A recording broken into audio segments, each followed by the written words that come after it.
পরীক্ষা আর মাত্র কয়েকদিন পর, মাথায় শুধু চাপ আর টেনশন। সবাই ভাবে এত কিছু পড়া বাকি, এখন কিভাবে এত পড়া আমি শেষ করব। চিন্তা করো না, আজকে আমরা জানব পরীক্ষার আগে দ্রুত ও কার্যকরভাবে কিভাবে রিভিশন করব। Number 1, PBR.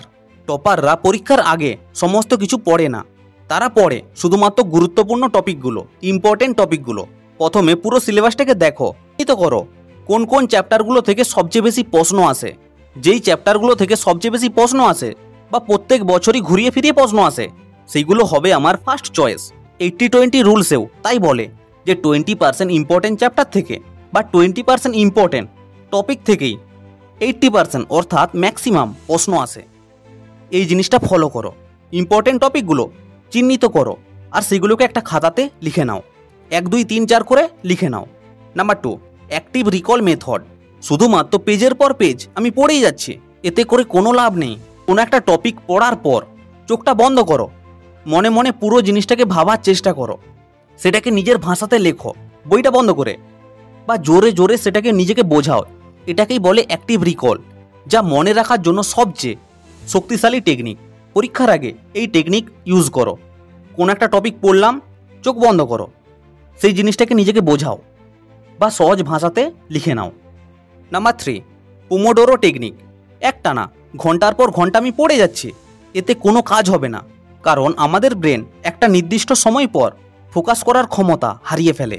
তুমি 45 মিনিট বা 1 ঘন্টা কন্টিনিউ পড়ো, তারপর 10 মিনিটের জন্য ব্রেক নাও। ওই ব্রেকে বাইরে থেকে ঘুরে আসো, হালকা কিছু খেয়ে নাও বা মুখে চোখে একটু জল নিয়ে নাও। এতে করে ব্রেন আবার ফোকাস ক্ষমতা ফিরে পায়। সবচেয়ে ভালো হয় 1 ঘন্টার অ্যালার্ম সেট করে রাখো। পড়তে বসলাম, অ্যালার্ম স্টার্ট করলাম, 1 ঘন্টা পর অ্যালার্ম বাজবে, আমি উঠে যাব। 10 মিনিট ব্রেক, আবার পড়তে বসবো, আবার অ্যালার্ম বাজবে, আবার উঠে যাব। Number 4, mind map and short notes. এত বড় টেক্সট বুক ধরে কখনোই রিভিশন করা যাবে না, তাই ছোট ছোট শর্ট নোটস বানাও। মাইন্ড ম্যাপ ব্যবহার করো, ছোট ছোট চার্ট তৈরি করো। ধরো মাঝখানে কোনো একটা জিনিস লিখলাম, ফর এক্সাম্পল হিস্ট্রির ফরাসি বিপ্লব, অ্যারো দিয়ে লিখবো কেন, আবার একটা অ্যারো দিয়ে লিখবো কোন সাল, আবার একটা অ্যারো দিয়ে লিখবো তার ফলাফল কি। জাস্ট এইভাবে, যাতে আমি একবার জিনিসটা দেখব, পুরো জিনিসটা আমার মাইন্ডে চলে আসবে। Number 5, previous year question paper. Previous 5 থেকে 10 বছরের প্রশ্নপত্র অতি অবশ্যই তুমি রেডি করো। অনেক সময় আমরা সমস্ত কিছু পড়ে নিই, কিন্তু কোশ্চেন প্র্যাকটিস করি না, এটাই আমাদের সবচেয়ে বড় ভুল। আগের বছরের প্রশ্নপত্রগুলো দেখো, প্র্যাকটিস করো। যখন তুমি 5 থেকে 10 বছরের প্রশ্নপত্র দেখবে, তখন তুমি নিজেই বুঝতে পারবে যে একটা চ্যাপ্টারের সবচেয়ে গুরুত্বপূর্ণ প্রশ্ন কোনটা বা কোনগুলো। যদি এইটা এই বছর আসছে, তাহলে পরের বছর আসবে ওইটা। এটা তুমি তখনই বুঝতে পারবে যখন তুমি 5টা থেকে 10টা প্রিভিয়াস ইয়ারের কোশ্চেন পেপার ভালো করে প্র্যাকটিস করবে। Number 6, time management and routine. শেষ মুহূর্তে যদি আমি সমস্ত কিছু পড়তে যাই, তাহলে সব কিছু গুলিয়ে যাবে, সব বেকার হয়ে যাবে। তাই একটা সঠিক টাইম টেবিল বানাও। সকাল থেকে রাত অবধি আমি সকালের দিকে পড়বো সবচেয়ে কঠিন সাবজেক্ট, আর রাতের দিকে পড়বো সবচাইতে সহজ সাবজেক্ট। জিনিসটা বোঝো, যতটা সম্ভব 80 to 90% পড়াশুনো দিনের বেলা পড়ে নাও। যত রিভিশন করার আছে সমস্ত কিছু দিনের বেলাতে করো। Time management equal to smart revision. Number 7, positive mindset and rest. যদি তুমি টেনশন করে পড়াশুনো করো, তাহলে কোনো কিছুই বুঝতে পারবে না, আর যেগুলো তোমার ভালো করে মুখস্থ আছে সেগুলোও ভুলে যাবে। শান্ত হও, ছোট ছোট ব্রেক নাও, পর্যাপ্ত পরিমাণে ঘুমাও।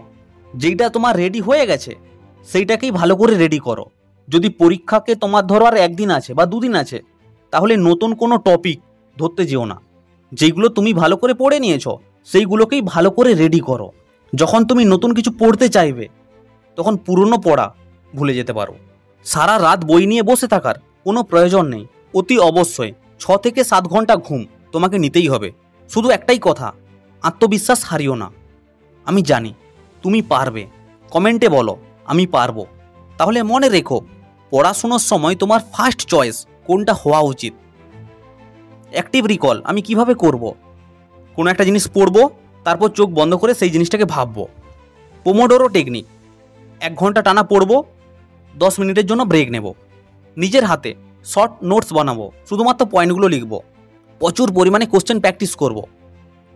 টাইমটাকে ভালো করে ম্যানেজ করব, আর পর্যাপ্ত পরিমাণে 6 থেকে 7 ঘন্টা কোয়ালিটি স্লিপ নেব। এই 7টা ধাপ যদি তুমি পরীক্ষার আগে ফলো করো, তাহলে পড়াশুনো অনেক বেশি কার্যকরী হবে। টেনশন করো না, স্মার্টলি রিভিশন করো, তবেই সাফল্য আসবে।